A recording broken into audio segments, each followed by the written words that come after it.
Hello and welcome along to the West Yorkshire Football Show. We're here to talk all things Leeds United with myself, Stephen Brown, and joining me as ever is Jason Booker. Good morning to us all. It's a slightly earlier starting time than usual. We thought we'd be the first to get on there today. Jay, get our piece said, and we're going to take a look at everything that's been happening with Leeds United. We're going to kind of give you our thoughts and feelings on obviously the fallout from transfer deadline day.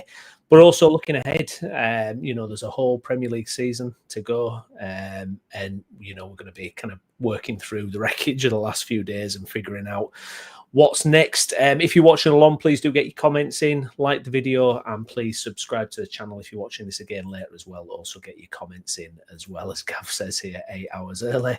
Exactly. Welcome along, Gav.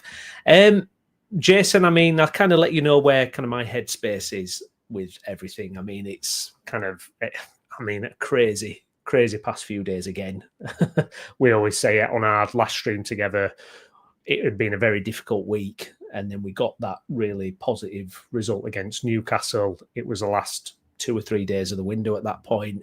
And I think, I had a bit of optimism that we might actually go and do some business, do some serious business, just to kind of, round off the squad and make it as competitive as possible. Didn't happen. Monday was Monday. It was it's been done to death in terms of analysed on fan channels and whatnot. We don't need to rehash it all, but it was a very kind of challenging day to say the least. We were streaming and, you can watch that back to pretty much see what me and Jay made of it all.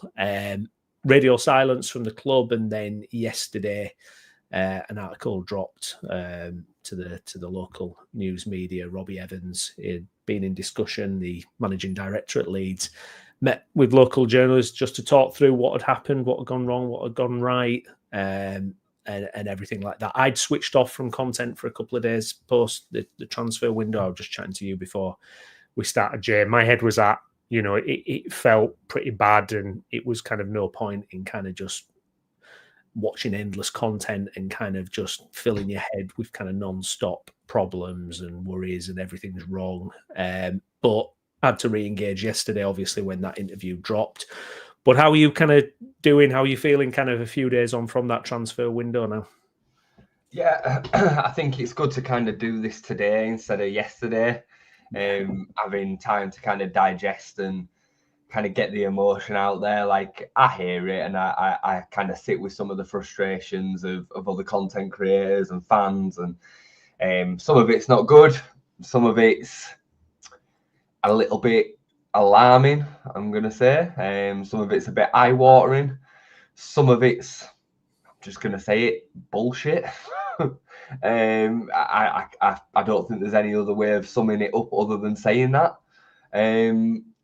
And some of it is, I think, glossing over what maybe would be challenges that we as fans don't understand. I think there's a combination of all of that being a bit of a reality. Me and you, right from day one of kind of talking about this, end of last season, we're looking at sellable assets within our squad, and the fact is that we don't really have any. And the first bit of we've spent the whole window comparing ourselves to Sunderland as an example. The first bit of action that Sunderland did in this window was sell Joe Bellingham. That was the first thing that they did. So and the other lad as well, weren't they, to Brighton? I know that were pre-arranged, but they got a fee for him as well, didn't they? Yeah, the lad that scored the winner in the playoff final, that had already been done. Yeah, you're right. And these kind of things kind of get overlooked because we don't want to know as fans. We don't. And the receipts of the past, in which the owners won't come out and talk about because they don't want to still be seen as making excuses of Rads and Orta, but they still live in the present from in terms of what we can and can't do. They do the PSR limits in which we exist with, so, but then I do flip it the other way and say, well, this ownership have struggled to sell Illan Meslier. How is that the case? If they had such PSR concerns, why are they loaning out Mateo Joseph, and why are they loaning out Ramazani? Why are they not sales? There's other players within this squad that would have good PSR movement. Al Tanaka, signed for 3 million, would at least fetch 15 million, at least. Pascal Stroik, signed for next to nothing, would at least fetch 10 to 15 million. But our recruitment team can't facilitate that. They can't find that sale. So there's just a lot not to like. And I mean, I'm guessing that you'll have some sort of order and agenda of this, but the contradictions throughout this article that just don't match up to what we know to be fact, to the reality of the situation. Saying that if we'd have signed Pajau, we then wouldn't have signed others. Well, what would that have meant for the squad? Because that would have just left the squad unbelievably light. I think that the window has been okay on the face of it with what we've got, but we've just been left short with what we know we need. So, and what the manager openly said that we needed. So it just stinks to me of a man that's been a little bit out of his depth. I think that they thought they could do what they did 12 months ago as a championship club in the window. They've got to the last week or the last 2 weeks and then have been like, this ain't moving the way that we thought it would, but now it's too late. That's what it feels like.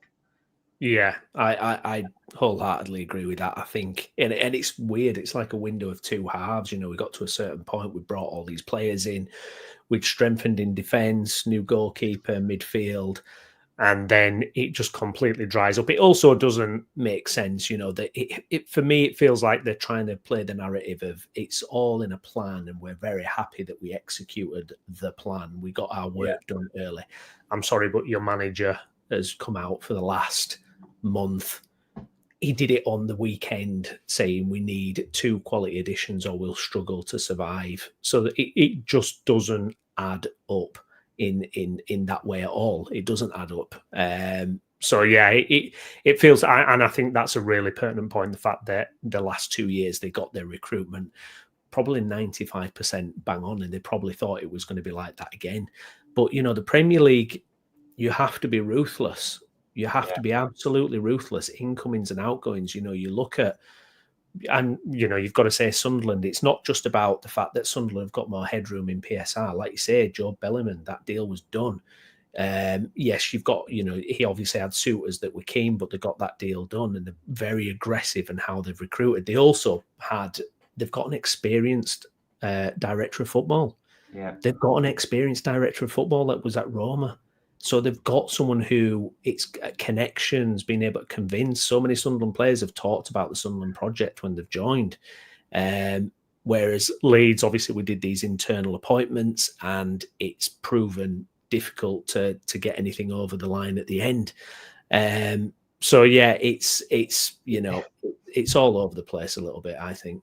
There can't be a world, Browney, in which the Sunderland project is more attractive than the Leeds one. The only difference between the two is the people that are selling it. Yeah. That's it. Because it can't be like Sunderland have been in League One fairly recently. The project in which they were selling as playoff winners, a team that finished over 20 points behind us. Yeah. Usually the playoff team really struggles with recruitment because they're 3-4 weeks further behind. Like how we've kind of found ourselves in, bear in mind, in club size, I would probably say we're similar. I think Sunderland are a big club. They are a big club. But we've more recently been in the Premier League. We've got Rafinha to look at to sell towards big players. We've had the projects going on. The 49ers are a big outfit, Red Bull and all that comes with it. Like, how that cannot be a project that excites players more than whatever Sunderland are saying to them is just, unless they're just throwing so much more cash at them in wages, and then it's all just BS. The stuff that they say on the surface from a player perspective is just BS. It just feels funny, and I can't believe that we've ended up in a situation in which we've registered 24 players, 4 of which are goalkeepers. Like, I've made my piece on Ramazani clear, but why we found ourselves in a situation where we've loaned him out? Like, why didn't we just keep him until deadline day? If we then wanted a replacement, we get the replacement in through the door on deadline day, and then we loan him out. I mean, we've seen Manor Solomon. A deal fell through for Manor Solomon to Crystal Palace, at around 6:30, 7 o'clock on deadline day. He then signed for Villarreal before 11 o'clock. The deadline in Spain was 11 o'clock p.m. So he was going to Palace, medical done, that then fell through. And he then managed to do a deal to Villarreal in Spain before the 11 o'clock deadline, 4 hours later. Like, so you're not telling me that it couldn't have just waited until the last minute. And Ramazani, like in the nicest possible way, this is just the joys of being within football. It's tough. You're contracted to Leeds. You'll do as we say until a situation. But we've been so naive and a bit pathetic. We have. We absolutely have. And this is kind of one of my questions that Leeds too nice. It absolutely feels it's like it's such a small point, but it really frustrates me when he said Fulham couldn't get it done in terms of what's his face coming to Leeds, and it's like Harry Wilson. Sorry, yeah, they said Fulham couldn't get it done, but there's reports out there saying Fulham had said at midday it wasn't going to happen. It's like, why are we kind of waiting just on other factors? Why are we not being aggressive? Why are we like you say with the Ramazani thing? It's like, yeah, you have to piss people about sometimes. It's like, this is about Leeds United. There's just no ruthlessness at all. You look at like Marinakis at Nottingham Forest, he's an absolute nutcase, but I kind of respect the fact that he fights tooth and nail for every single thing in that football club, whether it's European competition, getting rid of players, getting players in. For us, it's like, let's stick to the PSR limits. We couldn't really get any outgoings. You can't justify keeping Melier in this squad and registering 4 goalkeepers. That is a recruitment failure, or whatever you want to call it. Like Marinakis is a great example. Like, all he cares about is his world and his domain, and that's the kind of attitude that you have to have when you're dealing in business.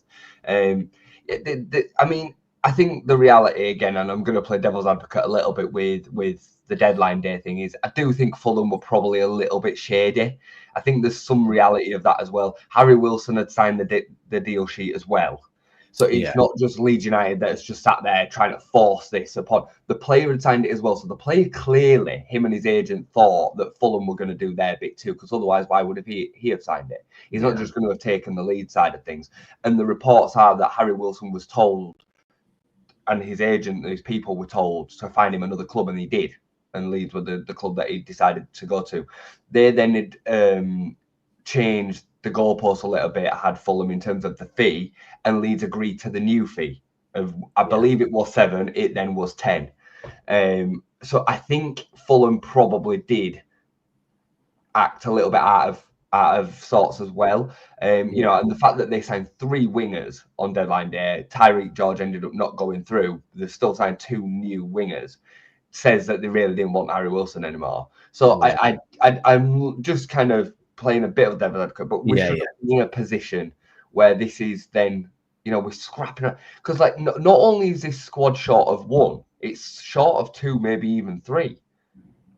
It is like it's short of quality in them areas. So like, and you're right, like 4 goalkeepers. I mean, we could survive the season on 2 if we're honest. Like, I mean, you can't just have 2 in a squad, but you know what I mean. We could have 2 and a kid that doesn't need registering. That's another 2 spots within the squad. Like, not only have we only got 24 and it should be 25, 2 of them are goalkeepers that we won't need.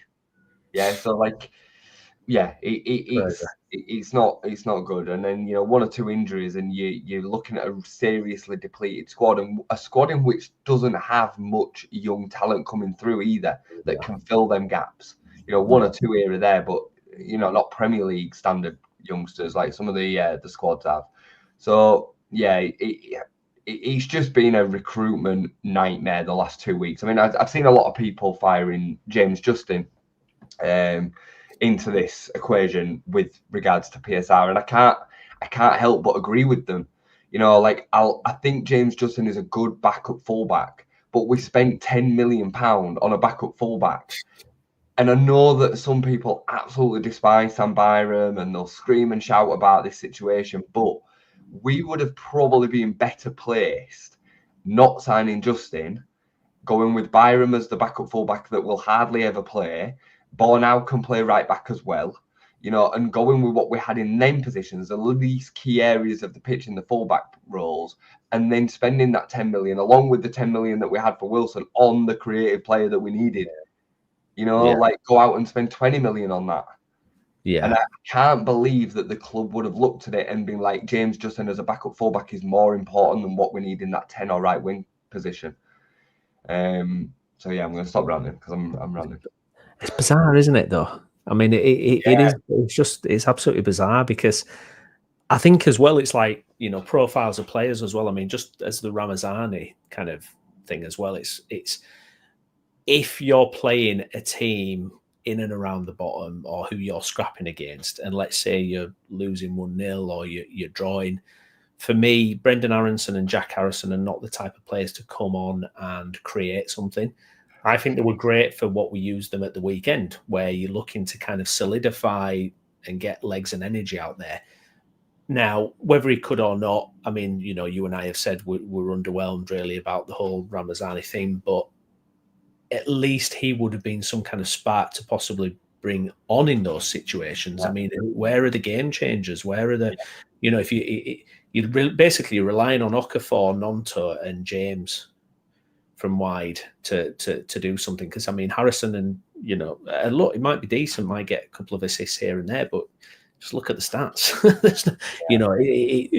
It doesn't speak volumes, and it's just this very unbalanced kind of weird squad situation we're being left in the striker position. I mean, how can you be chasing kind of someone like Muniz and linked with Kristovic and all these players, but then all of a sudden, well, Dominic Calvert-Lewin's available and he's hinted he wants to come to us, so that was our plan and that's worked out well.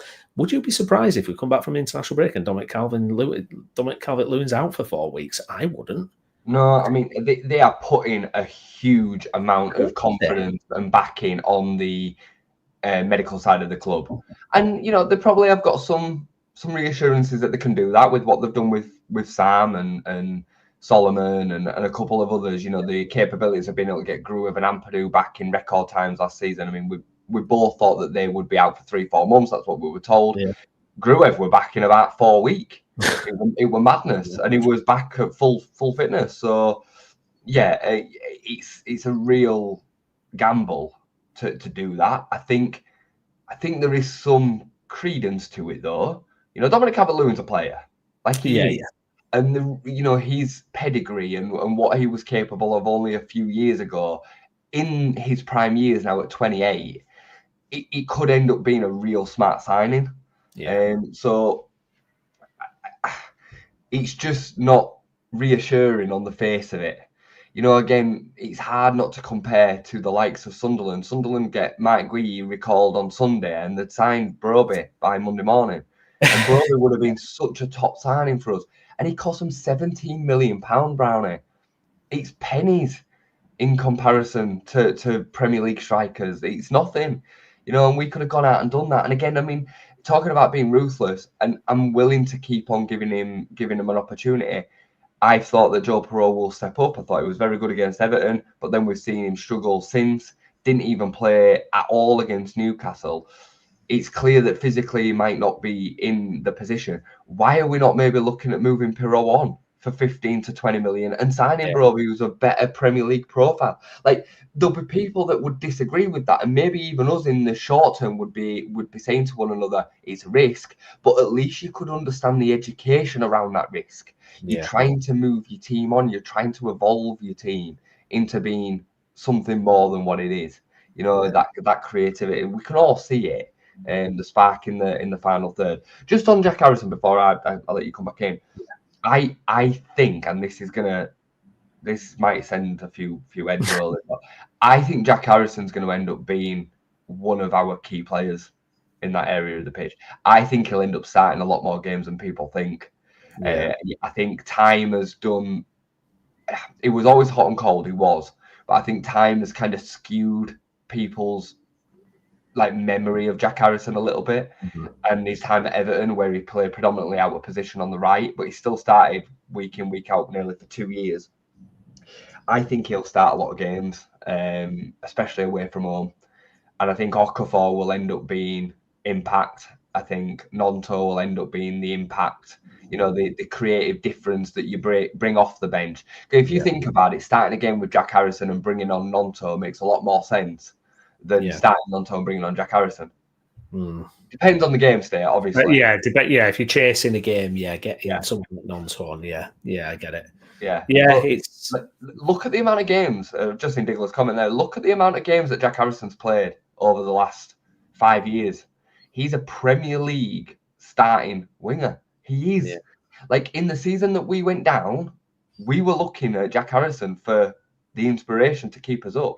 He was the player that scored the goal at Newcastle. Well, he scored the goal at Brentford that kept us up. He scored the goal at Newcastle at home, I think it was, that then kept us in to the last game. And I think he scored against Spurs on the last day of the season as well. The season that we went down, I'm pretty sure he finished on about 15 GNA, something along them lines. And all of his years at Leeds, he had pretty decent returns. Now, the problem with Jack was he was always patchy. He was always like, he'd score the hat-trick against West Ham, and then we wouldn't see a goal or assist for 3 games. And that was the problem. But I think you'll see a lot more from him. The facts are is these are the options that we've got, guys. Yeah. I tell you another thing with Jack Harrison as well. He's always available. He's never injured. He's always available.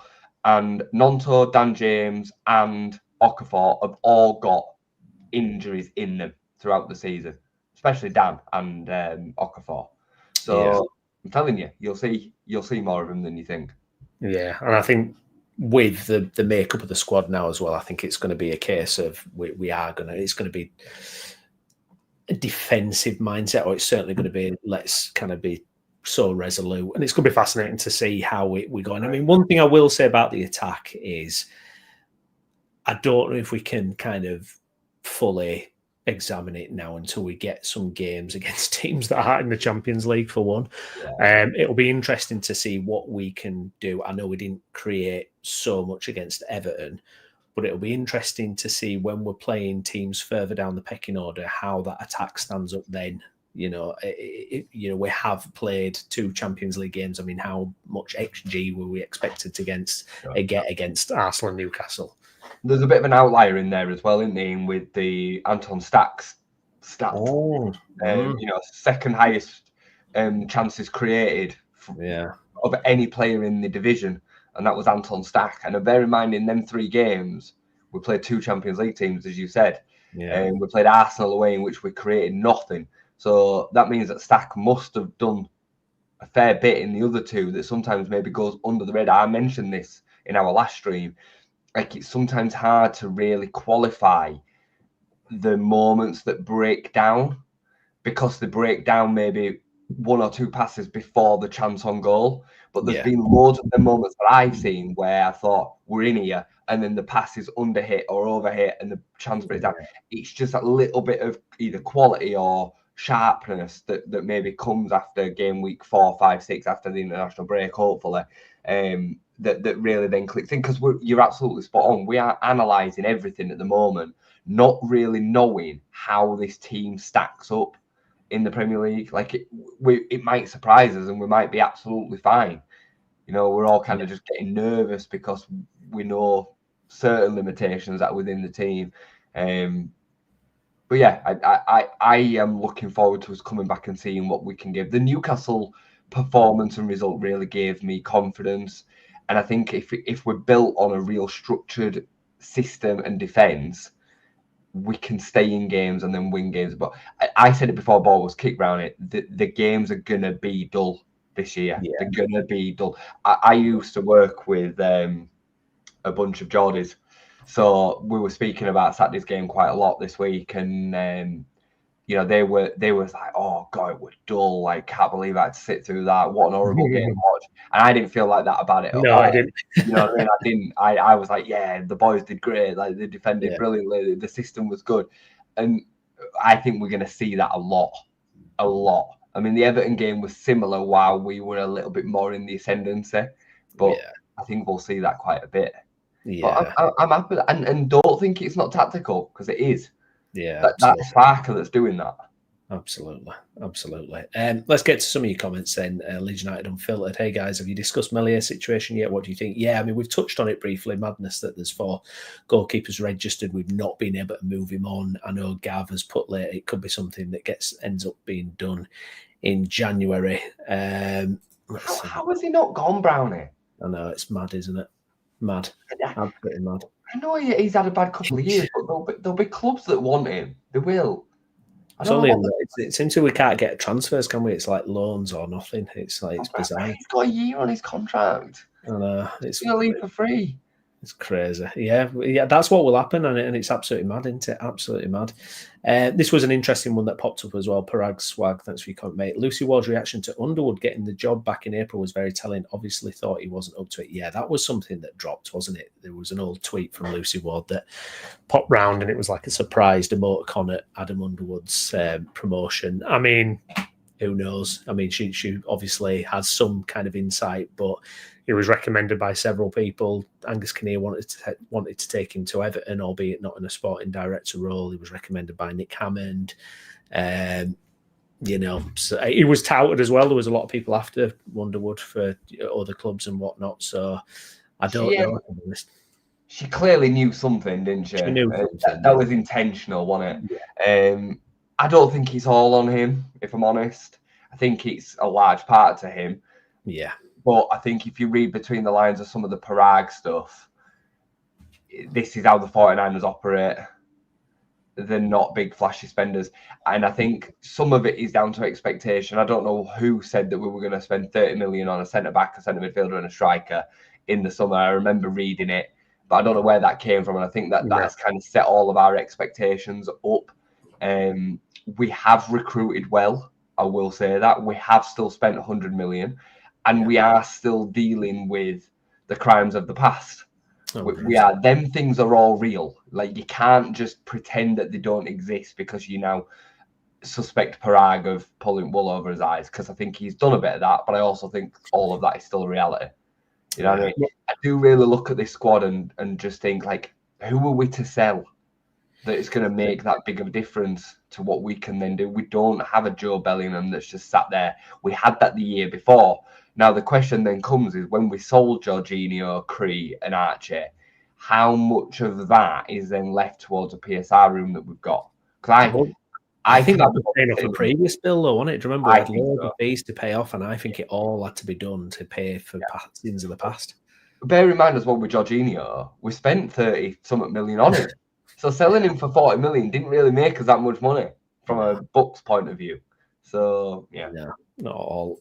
Tom dropping the perspective here. I haven't heard so much negativity as now following Leeds for over 35 years. Our fans are more negative now than we were back in League One. I don't get it. We've had a great start and played decent. Yeah, do you know what? Tommy, you know what I mean? It's just... I mean, it's mad, isn't it, to think we have had a decent start. He's spot on. I mean, he's spot on, isn't it? We have spent, the last 2 years desperate to get back in the Premier League. I said to you, I am not being negative about this season while this is the way that it's going on the pitch. Yeah. If we get to the point where we're getting battered and we're in bottom 3, then we'll talk. But there's absolutely no point in now stressing about the fact that we've got 4 points out of 9. No. In the Premier League after this is what we wanted, and we have to be realistic with where we are. We are in a transitional state in which all that matters is that we finish 17th. That's all that matters. So he's absolutely spot on. I mean, I was there every week, home and away in the League One days, and you wouldn't. And I think it's social media ramping up in terms of influence has been a big part of it. But the way that we carried ourselves as fans then, given how bad it was, minus 15 points, like Hartlepool away, Oldham away, like Cheltenham away, like I remember them all, and like we never kind of war pity us as much as what we do as a fan base now. Like, oh, we only spent 100 million. I remember when we spent 1 million on Luke Murphy, and it was the first time we spent over £1 million in like we're 6 all like, oh my god, what was learning? It is a madness. It is a madness. Yeah, I think. Do you know what I think it is as well? It's because I really want to believe in the 49ers as a kind of ownership, because we've had crap ownerships Yeah, over and over again. We've been let down so many times. And I think what's kind of hard to take this time is it almost feels like, oh no, don't let it be another kind of sham ownership that's just kind of, churning us out in and out like a washing machine, and we're just going to get thrown away at the end, and we'll be back down. And it's like, I really want to believe that this ownership are going to get us to that point where we know it's an investment and we know they want to make money on us and everything, but to do that they've got to be successful. And I want to believe in them, and I feel part of the kind of problem this week is it almost feels like that image gets shattered. It's like, what's really going on? Who's really running the show? Are they actually up to it, or what's going on? So I think that's part of the problem. But yeah, when you look at the context of Leeds over the last 20 years, I mean, spend 100 million in the Premier League compared to some of the days we've experienced. Yeah, I mean, look, whether they get it on the face of it right or not, there's a big chance that we'd still get relegated because we're one of the most recently promoted teams. Yeah. But I know that we are not worth what they want with us in the Championship. So however that looks, by the time that they come to sell us, they've got to have us sat in the Premier League. Yeah. They have got to. And we are now, thankfully, after getting promoted, even if we go down, we are going to be far more structured and settled than we were if we'd have stayed in the Championship again. Yeah. We are still suffering from all them loan clauses and all the terrible recruitment that we did. The signings that we made that then brought us no proceeds. The purchases. I mean, Jorginho Rutter looked like a terrible signing at the time, and thankfully we managed to make a profit on him. But pretty much everybody else that we signed during that period of time, we made no money on. Mark Rocker, Tyler Adams, I think broke even. Rasmus Christensen, Diego Llorente. I mean, we spent massive money on him and got 4 million, I think it was, for him. Rodrigo walked away on a free at the end of 2 million or whatever it was. Yeah, we paid 30 million for him, and the list goes on and on. Rafinha was obviously the outlier, but Helder Costa, we went up, had to pay 15 million, and we loaned him out and then let him go on a free a year later. And these kind of all got Junior Firpo. I know we got his full contract out of him in the end, but still, we purchase him and then make no sell-on value. All of these poor recruiters, Robin Koch, I keep on going. Ilham Melier, he's going to end up going on a free. All of these matter towards how quickly we can make this transition. So again, if I'm playing devil's advocate, you're looking at the signings of Mecca and Dominic Calvert-Lewin. You can kind of understand why the club, from one perspective, are thinking, right, okay, we're going to take a little bit of a gamble. Yeah, we're going to back our medical team and we're going to get these two really good strikers on a free that have got injury records, but they have got proven top flight experience that can do it. We're going to arrest some of this PSR problem back the other way by having no outlet. Yeah. And what I will say, if I look through the signings, Stack, I think Okafor, I probably wouldn't put in this bracket because I think there's some risk attached to that 15 million quid or 20 million quid. But Stack, Biol, Goodmanson, Perry, they've all been very good value. Very good value. I mean, Goodmanson at 10 million quid is a bargain. Stack at 15 to 20 million is looking like a bargain. I think Perry, keepers are a bit of a funny, there's not many good goalkeepers around, is there? If you look around, Manchester United have just signed Lemons from Belgium. I mean, they are glutton for punishment, Manchester United, because they just keep on signing dodgy keepers. But when you think of spending 15 million quid on a Champions League performing goalkeeper, that's the level he's played at. It's a pretty good move, isn't it? So, yeah, and you would feel like we've got something to do next summer then as well. If we end up losing someone, we're going to actually make money. Can you believe it? Andy, 49ers will get us there, but it'll take time. Just need to establish ourselves and stay in the Premier League season after season. Part of previous players' loan sales hurting us at the moment. Kind of moving on then, Jason. I mean, what's Daniel Farke sat there thinking at the minute? I mean, a penny for his thoughts. I mean, he was explicit in what he wanted the club to do. And it's a little bit of a tricky situation for him, isn't it? Because how's he going to spin? Do you think he'll spin it, or do you think he'll kind of acknowledge that it's disappointing? I mean, certainly from kind of Robbie Evans' PR piece yesterday, I mean, it certainly feels like they're trying to present an image of this is all part of the plan and it's fine. But how do you think Farke will kind of react to this? I would expect him on the surface to come out and just back how difficult it is to do business. Yeah. Not that he's a yes man. I think we've seen that he's not quite a yes man, but I don't imagine him to now the window's done to look to cast blame. No. I think he'll be of the perception that we've still signed 10 first team players. You know, the squad has seen a little bit of churn. We've got rid of the likes of Pat and, you know, some of the other more deadwood, let's call them. And I think he will now be like, right, this is my real opportunity to prove myself. This isn't a Norwich. Like, he hasn't been kind of just left out to dry like he was at Norwich in season 1 where he had nothing, and even the season 2 where they signed Josh Sargent. Like, this is still not that. This squad is capable of staying up. I believe that. I think it'll be tight. I'm not going to change my opinion now. I think it'll be close, but it is capable. If he gets it right, we've seen already over the 2 games in which we've got results that there's a way of setting this team up that's able to get points on the board.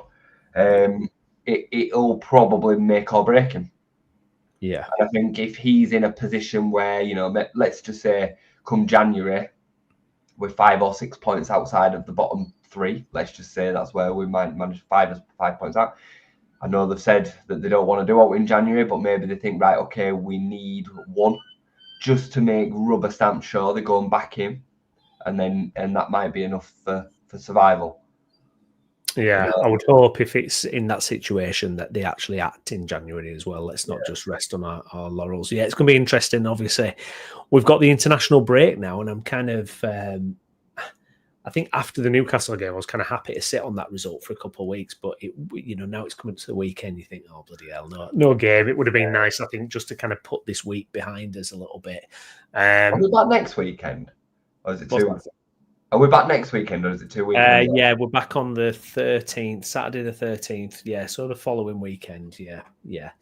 And we're back then, and it's an interesting couple of games coming up. Then it's Fulham and Wolves away, which is going to be a real good indicator of how are we doing away from home, because we've looked dead solid at home.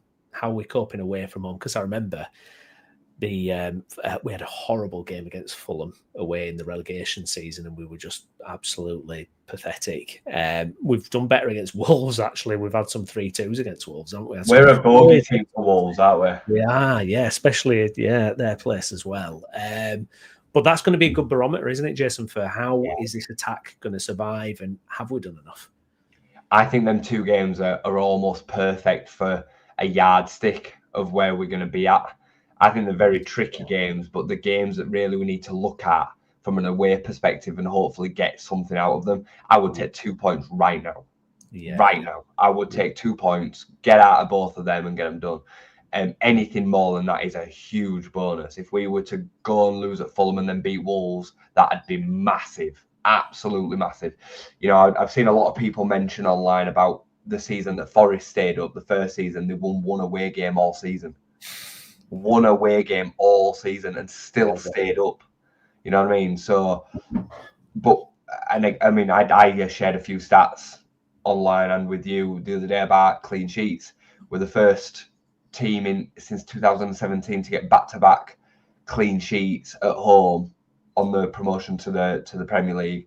We're the first champions of the Championship to win the opening game of the season in however many years. I can't remember how many it was. 20 years or something stupid. Yeah.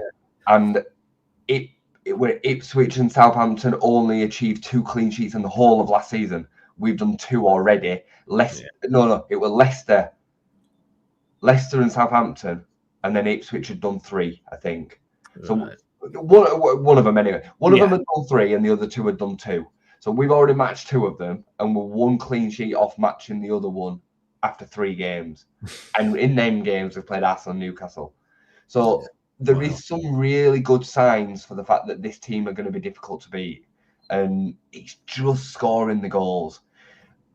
Yeah. My kind of silver lining of that, and what I'm hoping, maybe it's a bit of copium, as some people would say, copium, happy clapper stuff, but Dominic Calvert-Lewin has looked sharp. Like, yes, he missed a gilt-edged pat chance. So I'm going to call it a pat chance. The left foot one that went out from about 3 yards. But I think the keeper did well to save the other two. He was on form on the night, was the keeper, then saved 3 penalties in the penalty shootout. And then against Newcastle, I thought he looked really sharp. And Dan Burn was a toe. If he's just got his toe to the shot that Calvert-Lewin hit, that could have gone right across the keeper. Otherwise, Nick Pope doesn't save that. So I'm buoyed by a bit of optimism. I'm worried about Dan James, if I'm honest. Yeah. Dan James is my real worry, because I was hoping that we'd see a different version in the Premier League after 2 years in the Championship. And he started the season really poorly. And I feel like we need him to be better. I agree with that 100%. I think I was desperate for us to do something on the right wing. Obviously, the Mananate deal, that was going to be kind of covering that. And it feels like really Dan James is your only proper right winger. I mean, Jack Harrison, no good there for Everton. Aronson, it's kind of, he can kind of do it a little bit, but you're not going to, he's never going to start. Don't get hang out. Nonto, for me, cutting inside is kind of, his thing. And Okafor obviously plays on the left as well. So you're right. It would have just been so perfect just to get some an alternative to Dan James there. Because I've been concerned about Dan James's start. I'm hoping there's another gear that he gets up to. I'm hoping he's still kind of looking a bit rusty. And after the international break, we're going to see, something else. But I know what you mean. There's a lot to be kind of positive about, but also there's some concerns as well. I saw somebody suggest the other day Jayden Bogle at right midfield and James Justin at right back, and I thought, he's the only one who looks like beating a man. The only one who can beat a man. It's wild. And actually, he's got probably more composure than most of the others as well. His decision making as well. But that's not a bad shout. Yeah, that'd be something. I mean, possibly an option. Andy, Calvert-Lewin, if keep fit, will score goals. Intelligent player with his runs. And that's going to be absolutely massive. Looking at the league, then, Jay. I mean, kind of, it's always hard to kind of get an early read on, when there's only 3 games played, but you're looking at that bottom 3 and Wolves. I mean, Wolves are one of them teams. They're getting the Everton thing. They have awful starts.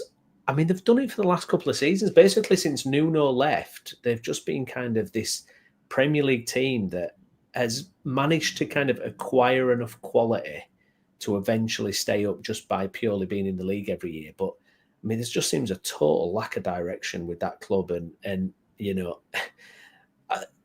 but they'll probably turn it around again. But who knows? They've fallen really lucky on manager changes and the times of manager changes, and they've then kind of given them the impetus to stay up, and then they've stayed. I mean, the team definitely has always had a flair and a kind of a quality within it.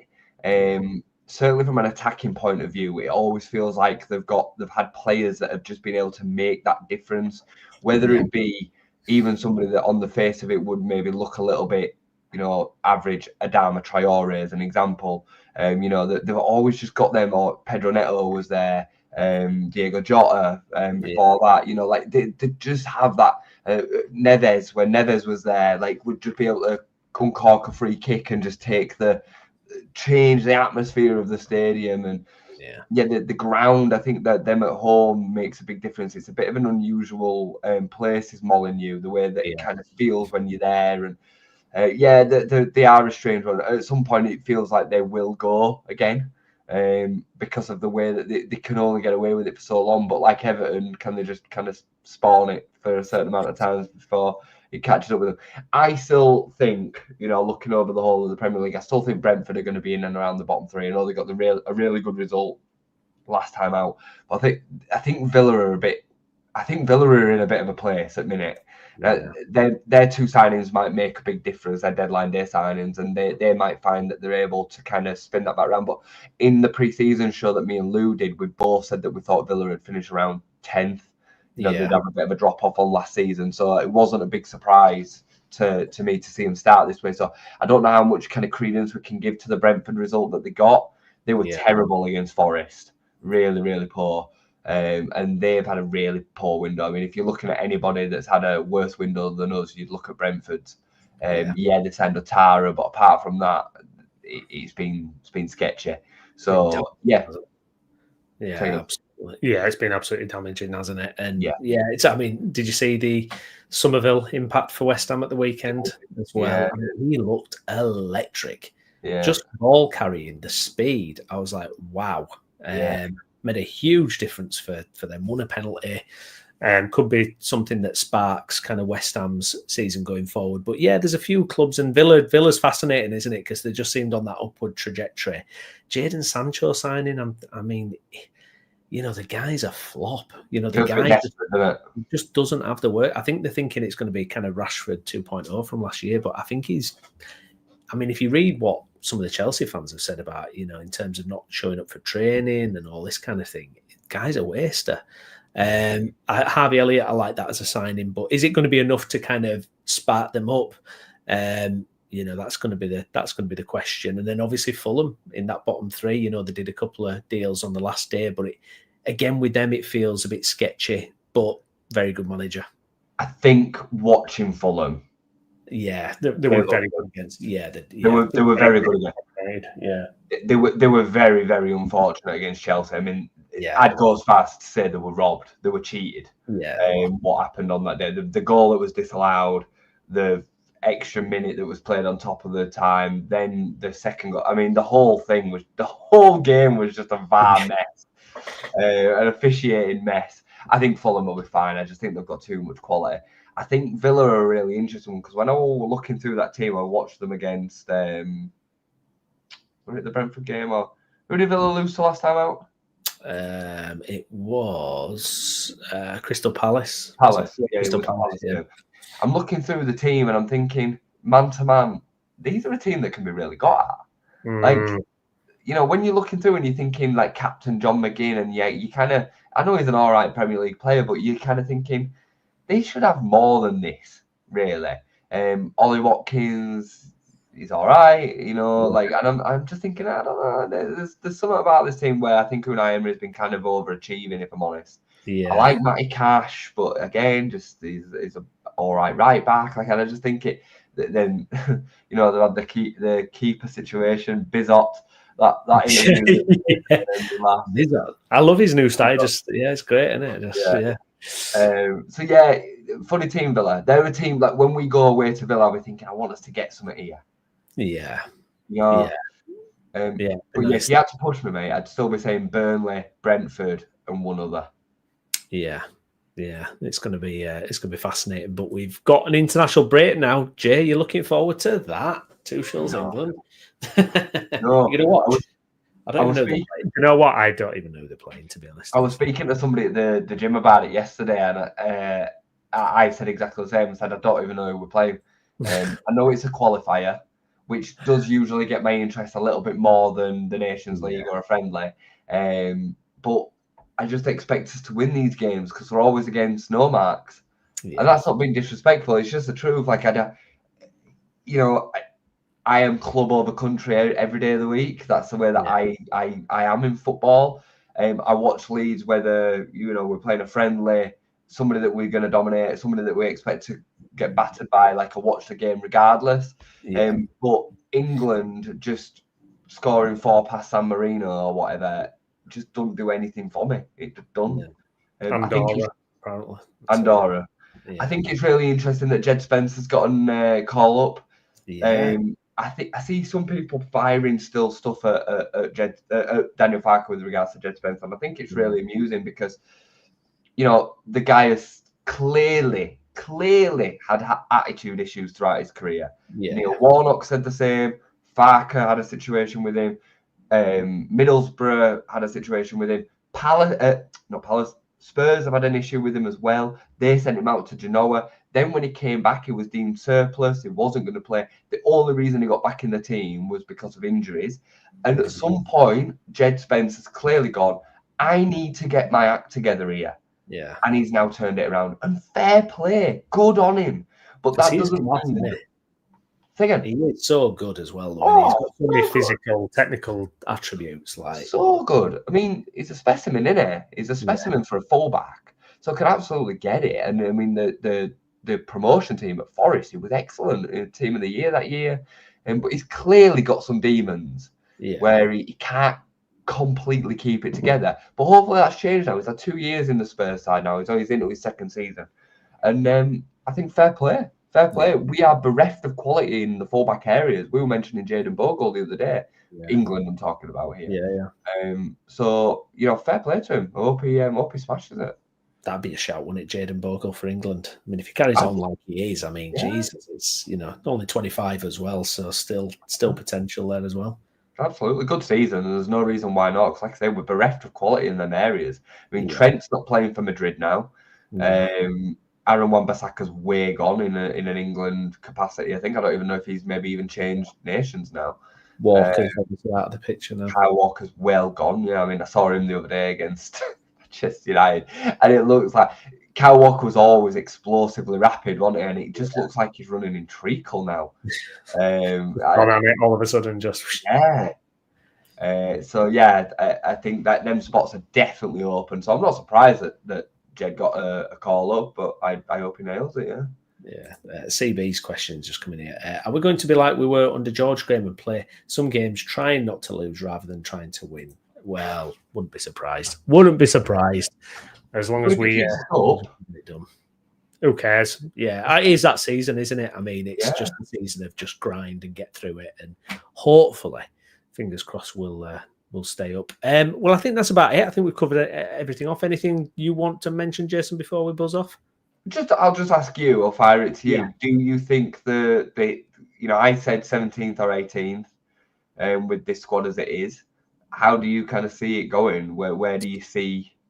If I said like come January, where do you think we'll be when we can then kind of take stock and reanalyze maybe what we need to do?